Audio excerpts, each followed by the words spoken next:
Hi, my name is Karen Morgan. I'm a volunteer with AARP Maryland working on fraud abuse issues, and this is our kickoff to Protect Week. AARP Maryland has launched Protect Week for the last 4 years, and it's a statewide campaign to increase awareness about the scourge of elder financial abuse, which happens all over the world and happens in this country. AARP Maryland is committed to identifying and combating elder financial abuse and partners with the Office of Attorney General, the Consumer Credit Counseling Maryland organization, the Commissioner of Financial Regulation, as well as the Comptroller of the Treasury and other consumer protection agencies to increase awareness about elder financial abuse. And we make it a point to make sure that Protect Week coincides with World Elder Abuse Awareness Day, which is June 15th every year. So in 2021, Protect Week is from June 14th to June 21st. But to sort of kick things off and give you an idea of the kind of content you can expect, we want to start with Paul Greenwood, who's a national ambassador for AARP and is a major expert in terms of prosecuting elder financial abuse issues. He has extensive experience with the San Diego District Attorney's Office. And he headed the prosecution unit for elder abuse from January 1996 to March 2018. He's even been inducted into a Hall of Fame for elder rights advocacy. So, wow, amazing. Thank you so much. Thank you so much, Paul, for taking the time to be with us and for offering your expertise. We really appreciate it. It's my pleasure, Karen. Well, let's get started. We have a few minutes. So tell me, how is it that you decided to focus on elder financial abuse? As a prosecutor, I'm sure you handled a wide range of cases. What made you hone in on elder financial abuse?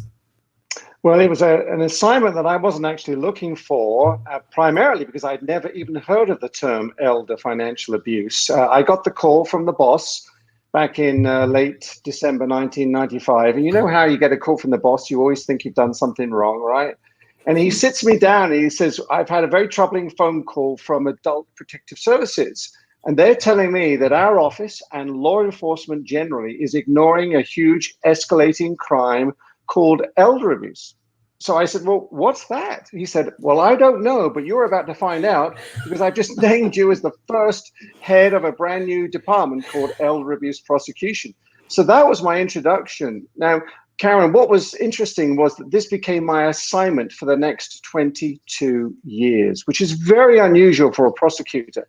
And the primary reason was because I had fallen into an area that previously had been overlooked, ignored, and neglected by law enforcement and prosecutors. And it became a challenge and a passion for me over the next 22 years. Wow. And we're so happy it became your passion because you've contributed so much to highlighting this tragic situation, which is really what it is. So how prevalent do you think elder financial exploitation is among all the cases that you've handled?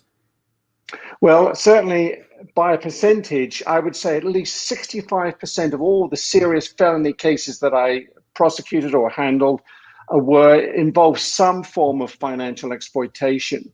So there are often times when a defendant, a suspect, would be committing different types of elder abuse, physical, emotional, as well as financial.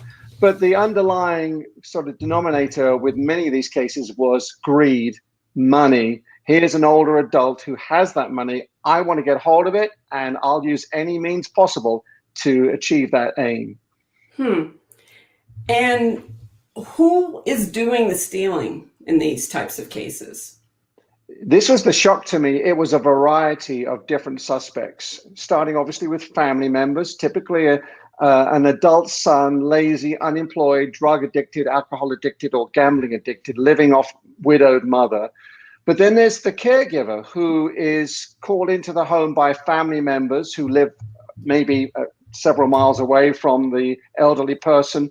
That caregiver comes in and sees opportunities to steal without being noticed by anybody else.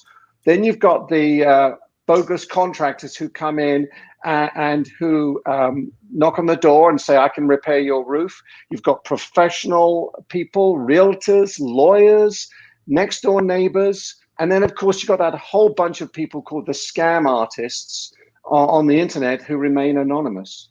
Mm-hmm. They're not exactly artists. I just call them crooks. But, Yes. What did you find it most difficult to address when you were prosecuting these cases? What was the hardest thing for you as a prosecutor to deal with? Well, at the beginning, the hardest thing was to create that awareness amongst the community that this was a serious crime that we needed to really take on board. And secondly, to get law enforcement to recognize that it wasn't, quote, just a civil matter, but that so often it was criminal and that they needed to apply investigative techniques to uncover the evidence that I needed to prosecute the cases. But once we got through those initial hurdles, Karen, I was very pleasantly surprised how much jury appeal these cases had. And, when I brought in, I always call her Agnes, because 95% of my female victims happen to be called Agnes. You bring her into the courtroom, there she is, 86 years of age, 5'2", with a wonderful smile, and she tells her story of how she was ripped off. Nobody can remain unaffected by her story. And so it was pretty clear early on that once I got Agnes into the courtroom, even before trial, often the defendant would change their tune and would end up pleading guilty. Interesting. And yeah, that's a compelling picture. I mean, you have this person who hasn't hurt anyone, who's just trying to live her life. And why are people trying to take advantage of her? I know, human nature. It is greed. It is, why does she have it? I don't have it. Life is not fair. I think life means that I should have some of that. They try to justify it in their own minds as to why they had this ability or the right to take it. Even the family members who says, well, I was going to inherit anyway. Yeah, but your mother's not deceased yet. So this is not fair. It's not yours until she says it's yours. That's right. Well, and let's talk about elder abuse a little bit, because that's a fairly loosely defined term. How did you define it in California? And is it sort of is there a common understanding amongst prosecutors in other states as to what elder financial abuse is?